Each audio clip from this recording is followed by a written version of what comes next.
मैं अंजू दुआ जैमिनी, साहित्यकार, नई दिशाएं हेल्पलाइन की चेयरपर्सन, आज कुछ महत्वपूर्ण मुद्दों पर बातचीत करने के लिए आपके समक्ष उपस्थित हूँ।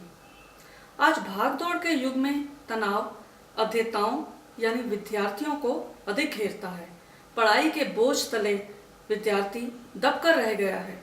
प्रतियोगिता के कारण उसे दम घुटता प्रतीत होता है। हताश होकर कई बार वह आत्महत्या करने की ओर उन्मुख हो उठता है। ऐसे में समाज की उसके प्रति जिम्मेदारी और बढ़ जाती है। अध्यापक और अभिभावक उसे निराशा से उबार सकते हैं। नई दिशाएं हेल्पलाइन ने विद्यार्थियों, अध्यापकों और अभिभावकों के लिए कुछ सूत्र रचे हैं। आशा है इन पर अमल कर हम संभावित आत्महत्याओं को रोक सकते हैं। विद्यार्थियों के लिए दिशा बोधक सूत्र इस प्रकार: माँ बाप आपके शत्रु नहीं। उनका विश्वास इस तरह हासिल कीजिए ताकि आप निडर होकर अपना पक्ष उनके समक्ष रख सकें। विद्यार्थी जीवन का तात्पर्य परिश्रम द्वारा ज्ञान अर्जन करना है। प्यार मोहब्बत के लिए काफी उम्र पड़ी है। गर्लफ्रेंड बॉयफ्रेंड क्षणिक आकर्षण बिंदु हैं।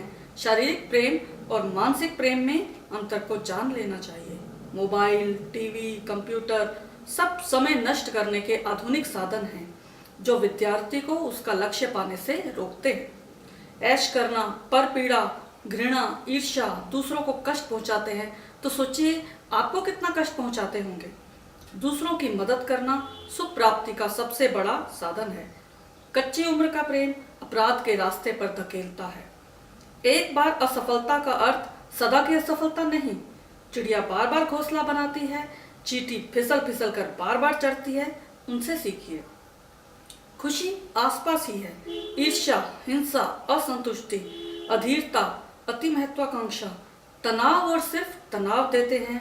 इनसे मुक्ति पाने का प्रयास करें जो अभ्यास से संभव है।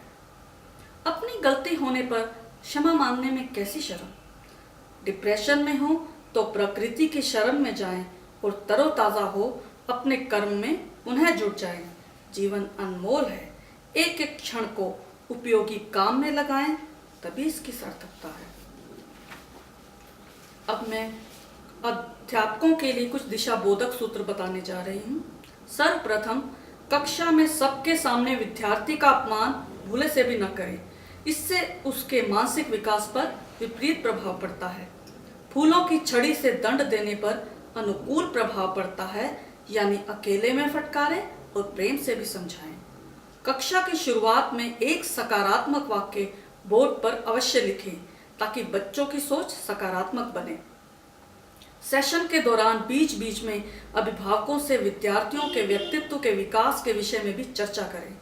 इस बात का ध्यान रखें कि इसमें प्रोफेशनल टच की बजाय पर्सनल टच अधिक हो।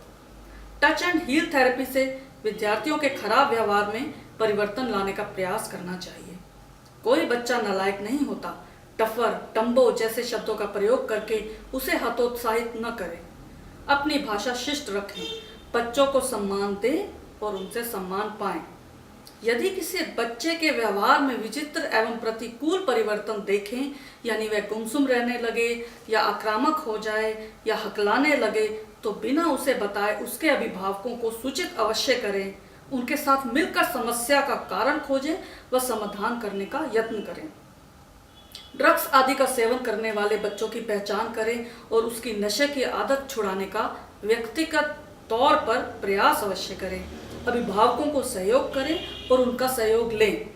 यदि विद्यार्थी अवसादग्रस्त दिखे तो उसका मनोबल बढ़ाएं, उसकी रुचि को विस्तार दें ताकि वह अपने सपनों को पंख दे सके। उसे जीवन का सही अर्थ समझाएं। जीवन जिंदा दिली का नाम है, यह उसे बतलाएं। बच्चे अध्यापकों की बात अधिक सुनते हैं। अब अभिभावकों के लिए दिशा बोधक सूत्र इस प्रकार: किसी के सामने बच्चे का अपमान न करें। अपने दूसरे बच्चों से उसकी तुलना न करें। हाथ उठाने से बचें। बच्चे के मन में आपके प्रति सम्मान की भावना समाप्त हो जाए, ऐसी नौबत न आने दें। हर समय पढ़ो पढ़ो की रट न लगाएं, कभी उसे नेचुरल ढंग से भी जीने दें। बच्चे को क्वांटिटी टाइम नहीं दे सकते तो उसे क्वालिटी टाइम अवश्य दें। बच्चों की गतिविधियों पर खामोशी से नजर रखें, उस पर विश्वास करें लेकिन अंधविश्वास नहीं। समय समय पर उसे सही गलत की पहचान अवश्य कराएं। उदाहरण देकर उसे सही राह की ओर चलना सिखाएं। भावनात्मक ढंग से बच्चों से जुड़ने का प्रयास करें। बच्चों को घर में कभी अकेला ना छोड़ें। संयुक्त परिवार प्रणाली के टूटने का सबसे अधिक खामियाजा बच्चों ने भुगता है। भटकाव की उम्र में किसी बड़े बुजुर्ग की निगरानी की उन्हें सख्त आवश्यकता होती है। उन्हें सिखाने से पहले अपना आचरण सुधारें। लड़कियों की पढ़ाई बीच में ना छुड़ाएं, बहुत ही महत्वपूर्ण है ये। उन्हें पढ़ने दें और अपनी राह खुद चुनने दें। आत्मनिर्भर होना सबका अधिकार है। ज़रूरत से अधिक लाड प्यार तथा ज़रूरत से अधिक सख्ती कहीं ना कहीं तनाव का कारण बनती है।